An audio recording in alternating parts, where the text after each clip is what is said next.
What's up guys, I'm John Palas, welcome to my channel. This is going to be our first video, and if you are passionate about lifestyle, work cars and architecture, keep with us. Today we have the privilege to introduce you the new hybrid of Ferrari, the SF90 Stradale Assetto Fiorano, and this car has a V8 engine with 780 horsepower and 3 electric engines that give in total 1000 horsepower. This car is currently on the market for 530,000 euros, so let's begin.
Okay guys, the first impression I see of the car, it is more aggressive, more wider and more impressive in person. So one of the things I love from the people of Ferrari is how they remove the bodyworks into the aerodynamics work. Okay, we are starting from the front. One of the first attributes we see of the Formula 1 is this part of here. The air come through here, passing across the bonnet, pushing the front, giving more stabilization. One of the things I see this car has is normally the Ferraris have 2 air inlets and this car has 3. The front lights have a new design from Ferrari.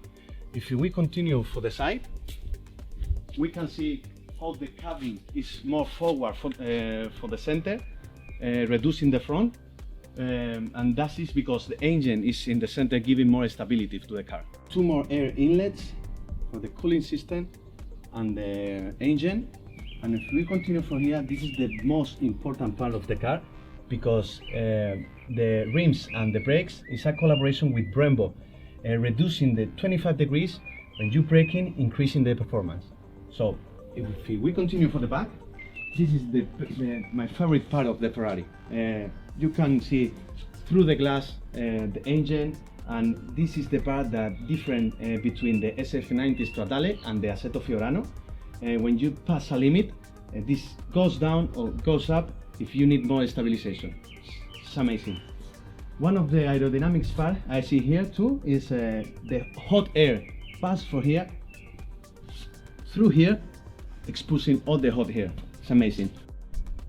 We can see too that exhaust pipe is higher than the other Ferraris, and another air inlets from the gearbox. And now let's go check inside.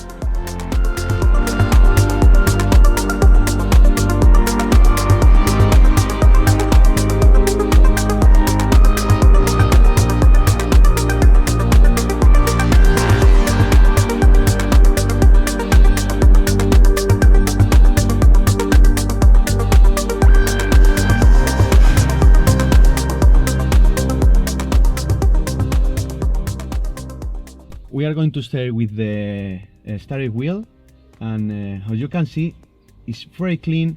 I love it. One of the things I hate of the Ferraris, sometimes they have a lot of buttons, you can feel lost, and this car is very simple, tactile buttons, big screen, 17 inch I think, and one very curious thing is a screen for the co-pilot. Normally the Ferraris don't have one, so I think it's impressive. And another tribute for the GR manual selector from the old Ferraris. I love it. And the part for put the key. I mean, I love all the finishes of the car. The carbon fiber of the seat, the leather. It feels very spacious. All this part of here is impressive. And now let's go check the sound.